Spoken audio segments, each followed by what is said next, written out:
Everybody, my name's Janae Jones, aka Illy Vish, and this is the first episode of You Don't Know Shit About Human Design. I am so happy today to welcome Isaac and Pele from Keys to Locks, Dynamic Human Design Consultants. Say hi, you guys. Hey, what's hey up, everyone. Now, I became familiar with you guys, of course, on Facebook, which, even though Bookface gets on a lot of our nerves, it has been a wonderful place for me to find people like you. Do you guys mind telling everybody a little bit about what you do, just in case they're not familiar with you? Okay, so hi everyone. My name is Pele, also known as Halabak Gofe on these East streets. That's my nickname. And I'm a human design analyst. I've been in human design, actually experimenting for over a decade, but really taking the analysis portion and consulting portion completely serious about like nearly 7 years ago. So I'm so happy to be here. I'm married. I'm now a wife to this amazing man here. Anyone out there, for just in case purposes, people probably want to know, like, okay, so since you're in the human design analysis, okay, what's your information? I'm a 3-5 profile, pure generator, and the incarnation cross is the cross of rulership. Yeah. And all you. What's up, y'all? I'm Isaac. I've had a lot shorter of a human design experience, but I like to say I got the advanced mode because I've been connected with this lovely lady for a solid year, deconditioning, and it's been fantastic. It's changed my life in so many ways. I'm also a 3-5. I am a mental projector, Charles Xavier in this mud. Professor X is my name in these streets. No, I'm just playing. I love it though. These streets, my name is Isaac Keith. but yeah, we've been having an absolute blast and leveling up and growing, and it's been fantastic. I got the biggest blessing in my life of being able to marry this lovely lady here. Aww. And work with just learning how to follow my strategy and authority and understand my design and move forward with that. So. He makes it so easy. Like, I'm serious. Like, he makes it so easy because he grasps it and he knows how to actually disseminate it in a fashion where others can actually digest it as well. So he has a really great way of communicating it and relaying it to others. Yeah. Okay. Wipe the dust off your shoulders, sir. Yes. And I know in Pele's presence, like, you couldn't help if you're already the sort that can absorb it well. She's just a wealth of knowledge. So that's a lot of knowledge to soak up. So I am in awe because she read my chart and read my entire life. And it makes it easy to be accountable. And it makes it easy to stick to it when you're connected to someone that you admire and are inspired by so heavily. I get to have her. Y'all get sessions with her. I get to have her. Y'all understand. It's amazing. It's amazing. Yeah, at the higher level, I take it as an honor. I take it as a responsibility of mine to remain accountable to everything that we uncover and discover with each other. So you say I make it easy. You make it easy on me. Ooh, girl, not to switch topics, but I'm a Leo rising, as y'all can tell with the big old head. I mean, it can't get no bigger right now. So thank you both, Janae. I mean, y'all, and my head swell. I feel so good. You should, because you really gave life to something that I did not have a very deep understanding on, especially I was seeking knowledge from other places, specifically because when anybody gets into anything, be it astrology, human design, whatever, they're trying to understand their particular chart or their particular design. So we're all a little selfish in a way with that. And I mean, I get it, it happens. So I'm like, I look up everything. I see it says I'm an emotional generator. I'm like, my Capricorn moon was not happy, but I am a Pisces, and Mercury in Pisces, so it makes sense. But I was like, okay. And then I saw I was a 4/6, and the 4 line said opportunist, and I was like, I don't like it. Fuck that, I don't like it. Opportunist? That has such a negative connotation to me, And I was just like, I don't like it. That's what I call conditioning doing its work. Mm-hmm. Yeah. The mental, like the conditioning in the world right now is doing its job. It will have you not wanting to be yourself. It'll have this extra added on context to it. We'll go into, conditioning and everything a little bit later, but just trust and believe. We're going to have questions. Yeah. The first part that you jump in on, you're going to be like, I'm a what? What? I told my friend she was an emotional projector, and she heard emotional and got emotional. Proved it right there. Lived her design right in front of you, right? Yeah, no, it doesn't. It's not like that. It doesn't mean that. We're really glad that you stuck with it a little bit more and came to find out the truth behind it, because it's so amazing. Yes, it is. You changed my eating habits when I was eating based on my design and explaining, and me actually correlating to moments where I probably was already doing that, but it wasn't consistent. And then I'm like, this is magic. I love it. Yes, it get real. But you see the difference in your digestion, right? Because when it comes to human design, the thing about it is not about there's different diets out here. And the thing about the beneficial nutrition and the beneficial diet for you as an individual is more about digestion. We're digesting food incorrectly because we're eating like a one-size-fits-all or in a chaotic fashion. Some people, I can go. I mean, do you mind if I dive into that just a little? Honey, this is one of the reasons why I had to have you guys on. Please feel free. Thank you. So in human design, they call this a PHS, where you actually go into, it's about the health system. So there is a way that you actually, every individual, this is genetics. So with the human design system, it's actually put together so that when you look at your body graph, it helps you to prevent genetic damage and so that you can align genetically correctly. You know what I mean? So your genetics operate in a correct fashion. So it's not about right or wrong. It's about just correctness. Mm-hmm. And if it's not correct, it becomes a dysfunction. And those dysfunctions are not going to be hard to point out. Mm-hmm. So when it comes to the diet, for instance, I'm a cold eater. He's a stimulated eater, meaning nervousness. He needs that nervous energy. He needs to be stimulated. Or my son, for instance, he's a nocturnal eater. He can't eat in the day. The UV ray, you know what I mean? See, he can't eat in the day. Or if he is out in the day, go really darken the room, or go in the closet, go in the darker side of the house, and be able to eat. And it was crazy because you really cannot digest your food properly if these things, that's just the way your genetics are created. Yeah. You know what I mean? It really breaks things down where it makes it easy.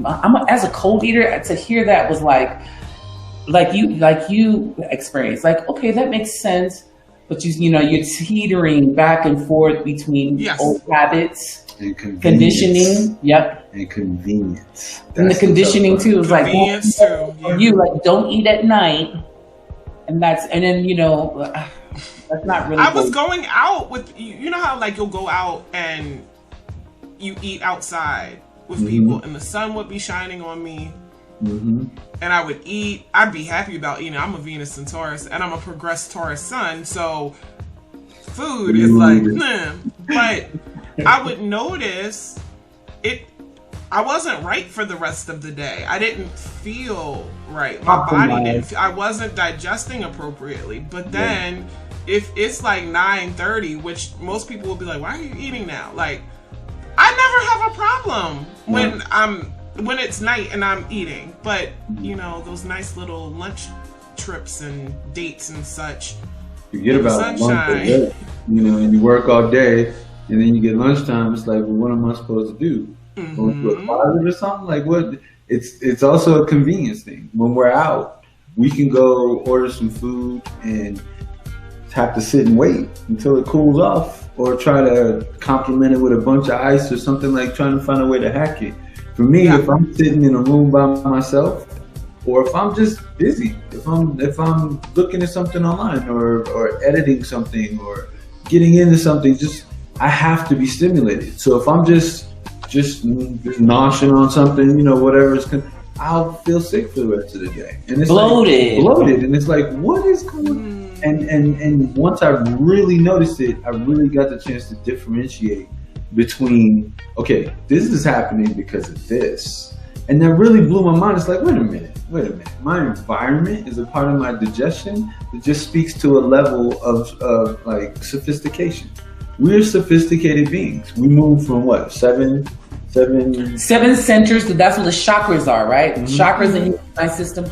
There are chakras, and we'll break this down. Sorry for folks, we are all over a little bit. But 7 chakra systems was in the past where, you know, thank goodness, the Hindu chakra system.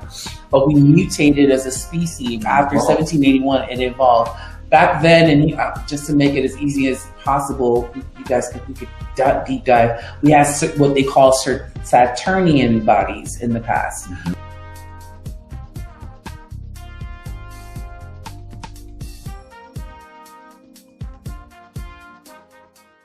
The first real knowledge, we could call it esoteric knowledge, the first real esoteric knowledge about the nature of a being was introduced by the Hindu Brahmins. It was the 7 chakra system, the 7-centered being.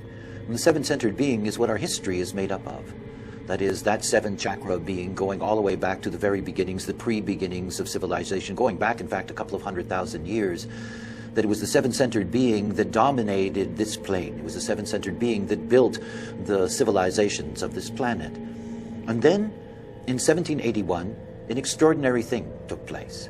It was coincidental with Sir William Herschel's discovery of the planet Uranus. But in 1781, a new mutation began to emerge on this plane. The mutation that we call the 9-centered being. The mutation that we call Homo sapien intransitus, us, who we are, in fact. The great dilemma for those of us who live on this plane today is, in a sense, not being aware of our history. We are not indeed 7-centered beings at all. We are not like our recent ancestors. The 7-centered being operated through a Saturnian body. Their life was fundamentally shorter than ours. The midpoint of their life was about 15 years of age. They were designed to live fast and hard and burn out early. In 1781, with the discovery of Uranus, the Uranian body, the 9-centered vehicle began to emerge. This 9-centered vehicle has a different trajectory. We have a much longer lifespan, a lifespan built on the 84-year cycle of Uranus. And that extended lifespan is about the development of our unique capacities in terms of one thing and one thing only, that is cognition. We, 9-centered beings, are very different from the 7-centered beings in the way we are intended to be here on this plane. For the 7-centered being, our ancestors, everything was strategic. It was about being able to secure themselves against all the threats that they perceived were around them. For the 9-centered being, everything about our way of life is meant to be determined not by our need for survival and to defend ourselves, but by our very capacity to be able to nurture and perfect and to flower in our consciousness. In 1781, an enormous transition began to take place. A transition that is, in a sense, the beginning of an end, that is, the beginning of the end of the process of Homo sapien. In other words, we are coming to the finality of the potential of our development. In 1781, when we moved to the 9-centered being, we also moved to something else. We move to the possibility of being the midwife to the future. It is through us that the next variation of our species is going to emerge.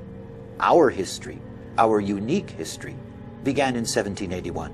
It is only now that we are beginning to awaken to what is our essential nature, that essential nature that is expressed in human design, that through the mechanics of human design, that one is able, as a nine-centered being, unlike our predecessors, to be able to operate on this plane successfully in a totally different way, and to be able to operate at a level of cognition that we have never been able, as a species, to experience before. 1781, the beginning of a whole new process. Now, as we've evolved, it's now Uranian bodies now. You know what I mean? Even as Earthlings, we have Uranian bodies, and our bodies operate far more complex, way more like yoga was created for the seven-centered beings. Now, for us as nine-centered, nine-centered, nine chakras. You'll see that if you pull up a body graph, anyone out there, you'll see that those nine shapes there, those are part of the chakra system, but also it's connected to a synthesis of other systems in one. And we'll break that down. But what was the point of that? Let's clean it up a little bit. Let me start from the beginning with what human design is, what it's not. It's some differentiation, and then we move into some of the specific stuff so we can answer people's questions from that place. Okay, so yeah, as far as diet goes, I'm sorry, just to wrap it up, your diet, there is a specific diet for each person. There's some bullshit, I'm just gonna keep calling it like it is.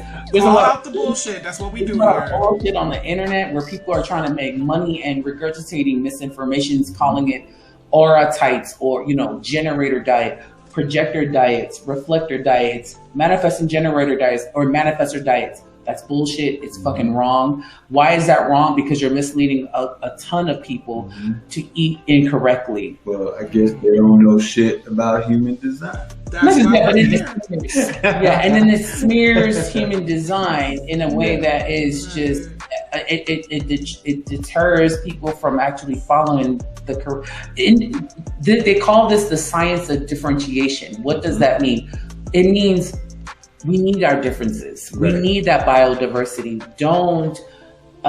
We're not a one size fits all. No. And that's the problem now. And that's why there's a lot of disarray and people don't understand dysfunction. There's a certain, there's different levels where we're actually different. Like you said, your type, your authority, your profile. Yeah. Even down to our talents and our roles. We're different.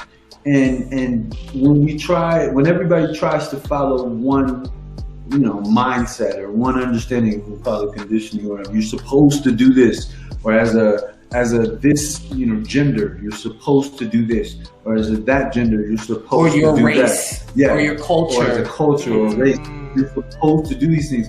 I mean, history has shown us that there are different people, however you want to go into it, change your stars, whatever it is, Disney movies or any of this. You start out a pauper, you end up a knight, shout out to Heath Ledger or whatever. We're all different, and we have a different path, we have different genetics. And if you don't honor that, if you don't know how to honor that, not only are you moving forward through life trying to be something that you're not. That's the biggest part. You're moving through trying to be something, and we're doing our best, but your best as something you're not will never touch, even, in a real solid attempt at what you are. And when you stop the human design, and you stop the genetic damage, when you stop the genetic damage by using human design and understanding to a fuller degree who you are, you step into your path and you dismiss any conditioning that tells you not to be yourself, and you really understand who you are, you can move forward and understand what it is good for you, what is not good for you. And these things are like defined. You start to feel it. You really start to understand it inside, and the moves you make, the things that you think, moving into your talent, moving into your strategy and authority, putting stuff away that's not for you, embracing stuff that is for you. There's a clear path in front of you, and you're trying your hardest just to be that level of perfection according to your design. It is transformation. It's transcendental. Amazing. It really is. Yeah. It really is. And it's funny, when he said was when you bring up your body graph, anyone out there, that you can go on mybodygraph.com, you can go to mygeneticmatrix.com and pull up a body graph of yourself, enter in information. When you look at that body graph, Janae, and anyone out there, when you look at your individual body graph, that is what Rob would consider perfection. And I agree that is your genetic perfection. It's usually the person that's next to me, the clients that I'm on the phone or on video chat with, that we try to help align back to their perfection, their individual perfection. I see. You know what I'm saying? Yeah. And so the world will tell you, oh, to keep regurgitating, I'm not perfect. No, you are perfect. You just don't remember. Right. You just don't know it. You were made that way. And then, running into contact with people expecting things from you, or trying to be something that you're not for your family, your friends, your crush, Your children, your job, your children. It's like, it's when we don't know what to be. Everybody's trying their best. Everybody's giving their best attention. Nobody wakes up and says, I'm going to do the worst I can do today. Nobody says that. Everybody's trying to do their best, but without a blueprint, without instructions or an instruction manual, without knowing who you are, and there actually is something out there that can tell you who you are. Not necessarily what you want to do, but what's best for you to do. And when you step into that, it's like things move out of your way. It really is kind of crazy. The universe gets out of your way, and things start aligning for you that allow you to take steps on that path. It's really powerful. It's really even down to the digestion.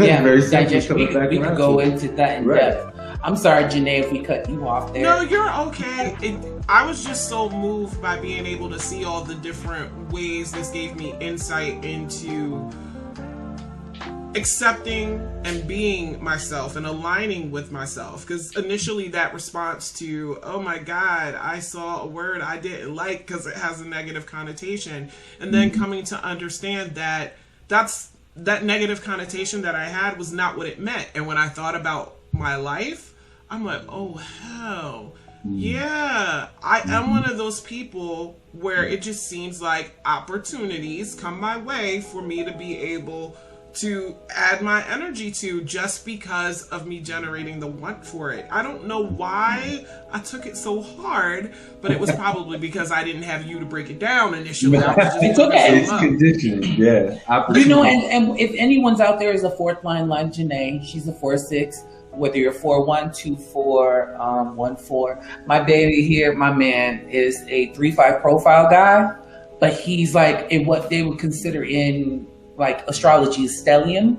So he's a stellium fourth line, meaning on his body graph he has fourth lines. So what a lot of folks out there that are fourth lines, friendship is very pertinent. You know what I mean? Pertinent for you guys to actually bridging out. Like he teaches me that. You are teaching me this by being yourself. Fourth lines also, there's a wavering of between kindness and meanness. You know what I mean? And like you guys are the most kindest of people ever, but you will flip the script and it's just like that mean streak I've seen in. Don't take kindness for weakness. Y'all may be sweet. You guys might have all that heart. Yeah. You know what I mean? But you need the stability that you all are looking for as fourth lines. Sorry to deter here for a bit, but I love it. Look for as a fourth line is to make sure that it's an internal stability that also helps to leverage and make sure that the outward stability, just pulling the rug up under you, ghosting you guys, or misinforming you, or not keeping the connection is devastating for fourth line. Yeah, and that's when I turn mean. Yeah. Basically, the best way that I understood it very simply is fourth lines are kind of like what you consider the extroverts, the healers, the people that care about other people, and they're socially driven. We really the networkers, the networkers, the ones, if we see somebody needing help, we'll stop. Are you okay? Those type of people, really, consider it special people. But if you look at the conditioning in the world, a lot of people with a lot of those types of careers, they're not the ones that make the millions. That's the ones where you get a lot of self-satisfaction for what you do. You know what I mean? Like you can have the world itself, dog eat dog world, corporate, get ahead. When you think of opportunist, you think of an opportunist. You don't think it's that opportunity comes to them. There's a difference in the understanding that conditioning will change you. And I keep saying conditioning. You can jump into, I don't know exact percentages, but we could talk about there's more generators out there right now than anything else. And then, is that like 70%? I read or something like that. Yeah, manifesting generators. There's 70% of us in the world. Yeah, right. And then what? 28%. I think it's like, yeah, it's for projectors. For projectors, because there's also manifestors, and then tiny amount of reflectors. Yeah, like so Erica. There's a 4 different types. Predominantly out there, if you have the most people out there that believe something or have something inside of them that tells them, I'm supposed to be moving, I'm supposed to be working, I'm supposed to be gathering, I'm supposed to be getting, go out there, give your hardest, get up, work harder than the next guy, so forth and so on. The majority of the people that espouse that traditional cultural level of understanding, they're going to push that on the people that's actually not for their role. That's not for them. So when we hear emotional, the first thing we think is, oh, you're sensitive or you're emotional. But the truth is, the way that I understand it, and please jump in with a deeper level of understanding, connection to this, but the way I've always understood it is, that's your gift. That's something that it does for that. You can encounter a situation and you can connect to it differently than people who aren't emotional. Mm-hmm. So it means if you see if somebody says something or you see some sort of an injustice, it will hit you and register inside of you and ring a bell deeper with a deeper tone or a louder volume.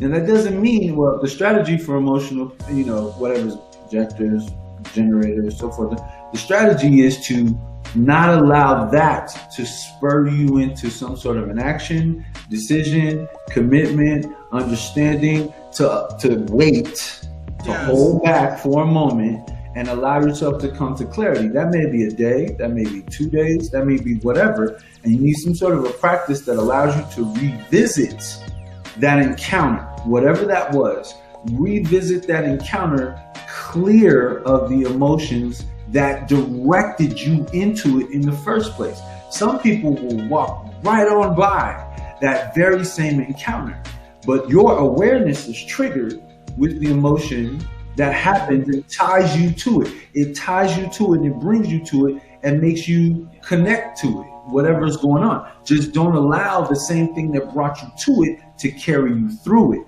That's the authority. And that's where it comes. So emotional people anyone that's out there, authority in human design typically means that's where you make decisions. Right. There's those of us with an inner authority, like emotional authority from the solar plexus. Sacral, that's usually me from the gut. That's me. I usually make decisions from the gut as a generator, pure generator, or manifesting generators. There are quite a small percentage of people that makes ego decisions, literally from the heart, and that's very smart. Very small. We've been told through society and through cultural makeups of things, culture engineering, that social engineering, that follow your heart, right? Follow your, follow your mind. It's not for everybody. No, it's not for everybody. It's a very small amount of people. And then there's also those that are mental projectors or self-projected projectors or reflectors. All three of them are outer authorities. They have to talk it out. Yeah. I see. Yeah, or that's reflectors. Mine. Yeah, that's him. He has to talk it out to get to his truth. Imagine, just for a second. Go ahead. Imagine, we come into this world and we have our own designed authority. There's a way that works for you to come to your decision-making process. Imagine, okay? But through cultural, social engineering, everything else, we have given away our authority. Meaning the way we make decisions. Yeah. So if either you are the authority of your decision making or you give it away. Yes. You can give it away for likes. You can give it away for clout. You can give it away for tradition. You can give it away from trying to please your parents. There's so many ways that we give away the way that we make our choices and decisions in life.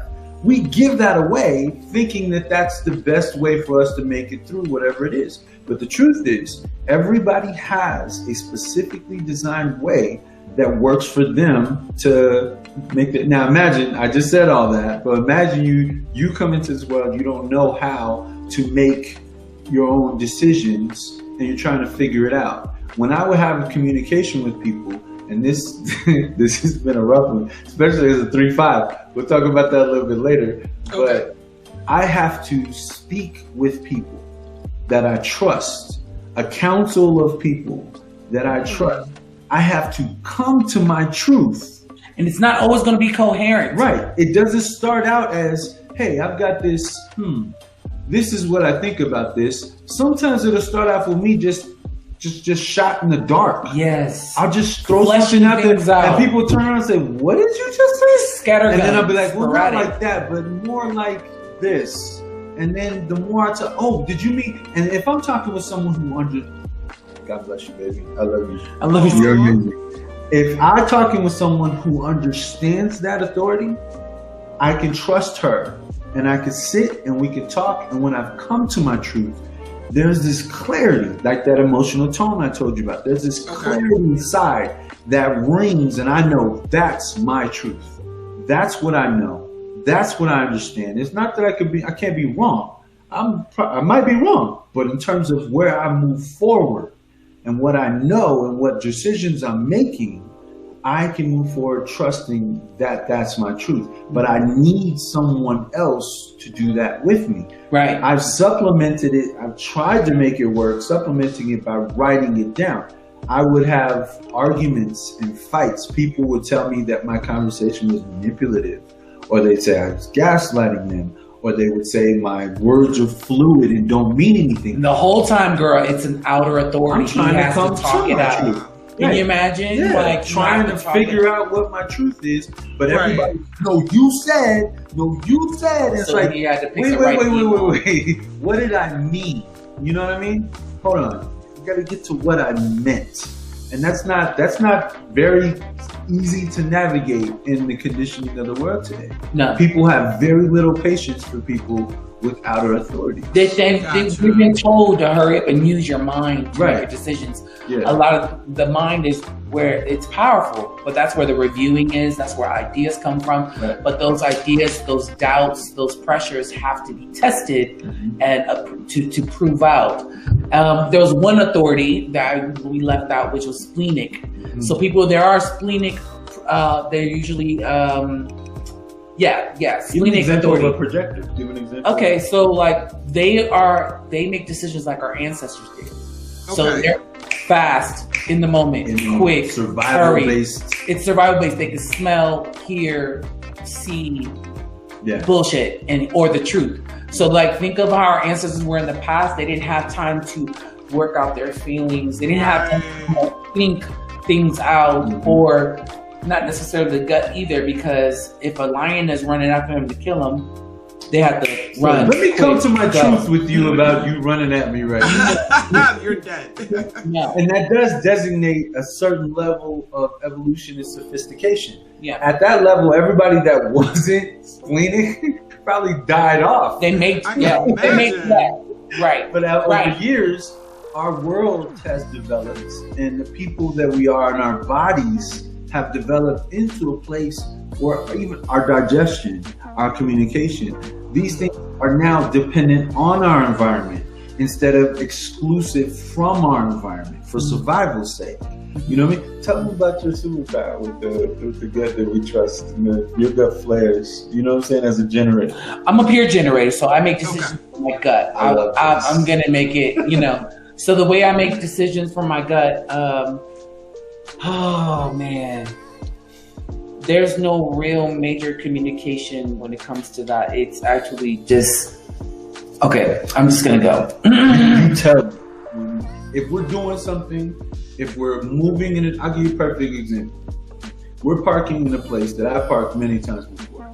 It says if you don't have the little placard, in your window that designates that you can be there. I didn't have it. We had switched cars and I forgot to bring the placard, but I know where to go get one. 5 minutes, I'll be right back with one. I'm like, just leave it. We'll be right back.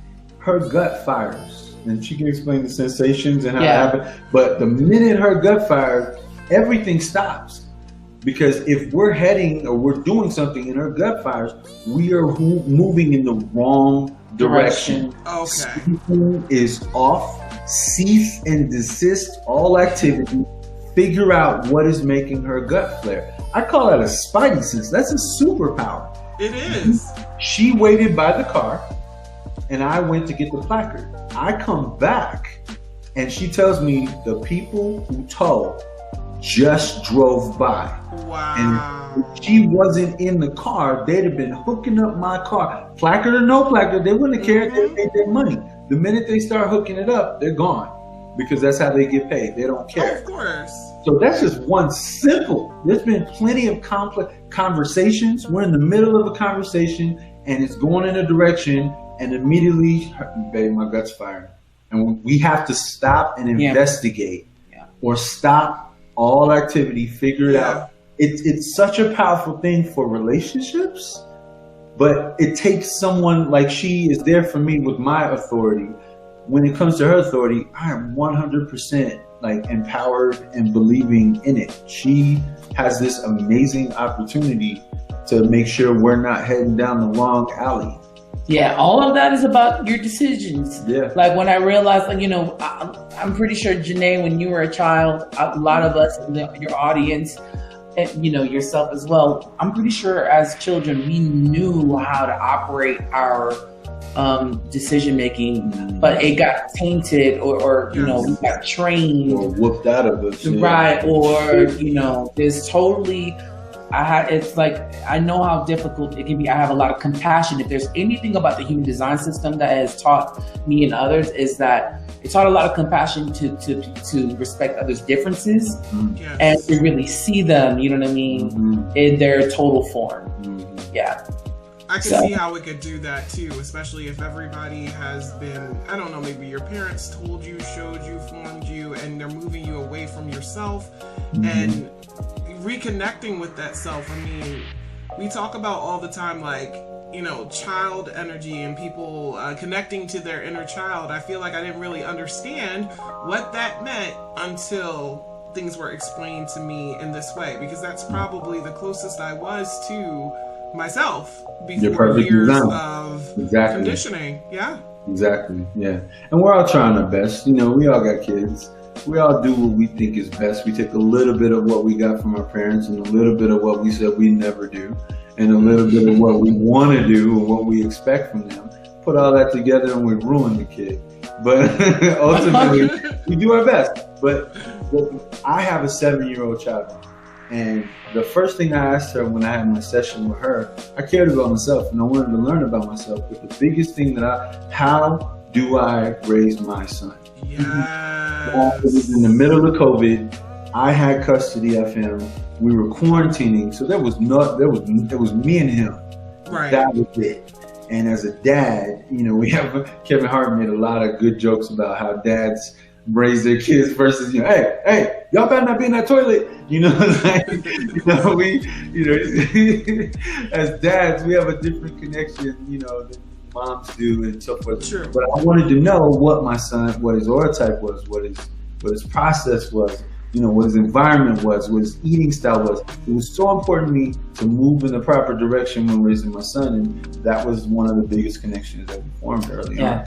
Very early on. It was amazing. It's wonderful. Yeah. Can you imagine, Janae, like all of us had our blueprint, our imprint, our genetic imprint on the correct way to live and operate as yourself.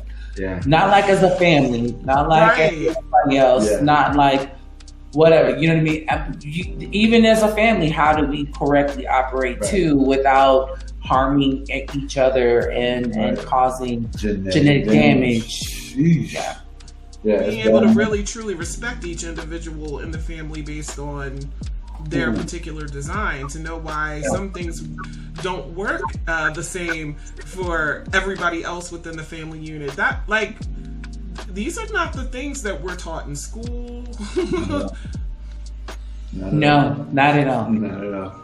Because I think that points to the fact that it doesn't benefit some powers that be. I don't know, let me not get too conspiracy theorists, but for us to be connected to our actual self. The conspiracy theory is right. It makes sense to me. Definitely. On the 3rd of January 1987 until the 11th of January 1987 on the island of Ibiza in the Mediterranean, I was penetrated by a voice. I was given all of this information. So I'm a messenger in this case, and I'm just here to share with you the knowledge that was given to me, and this knowledge is the human design system. You're here. First thing that I want to tell you is that I don't want you to believe anything that I say, nor to trust me. The human design system is an empirical system. It's something that proves itself. Anybody who's ever worked with it knows that. So it's something for you to wait and see.